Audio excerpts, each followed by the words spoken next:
Hi guys, so sa ating next adventure, nandito tayo sa Pavilion Beach Resort sa Tambacolong, San Isidro. Yan. So bagong beach to na na-develop.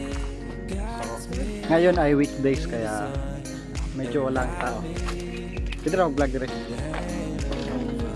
So pagpasok mo sa entrance, may mga paninda sila dito kung gusto mong bumili.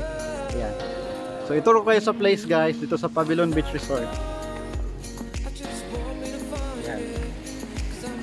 So dito naman, actually walang tao ngayon kasi weekdays. Kaya yung iba nagtatrabaho, yung iba nagmo-module, nag-klase, kaya walang katao-tao. Yan.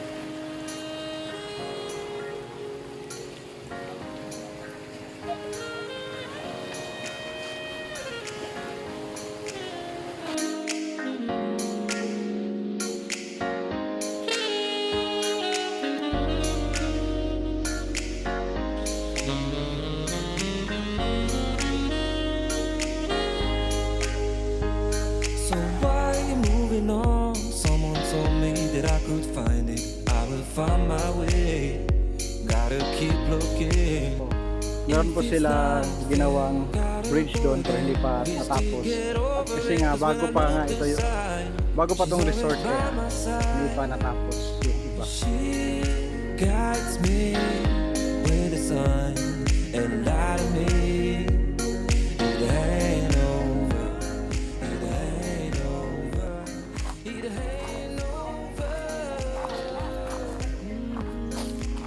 So sa mga magtatanong guys, yung entrance fee nila dito ay nasa 30 pesos pag adult. Yan. So meron din silang mga ganito bagay sa mga mag-outing, mga barkada. Yan.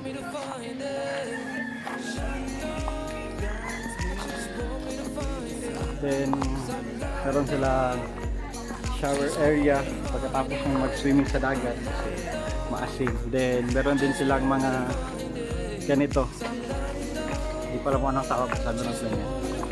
Yan.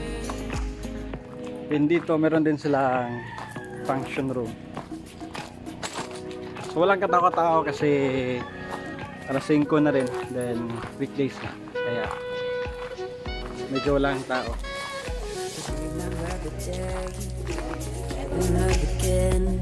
Every time she would cry on my shoulder, I was here all along trying to save her. He asked me to come back, and we're not quite alright. Every time she would cry on my shoulder, I was here all along trying to save her. And now you're telling me that it was not enough. I told you that some months ago. So pwede din mag-date dito guys kasi may mga cortina, may kumot. Pero kung wala kang jowa, yan ka lang sa mga center, sa mga... So dito walang cottage, tent lang, payong-payong.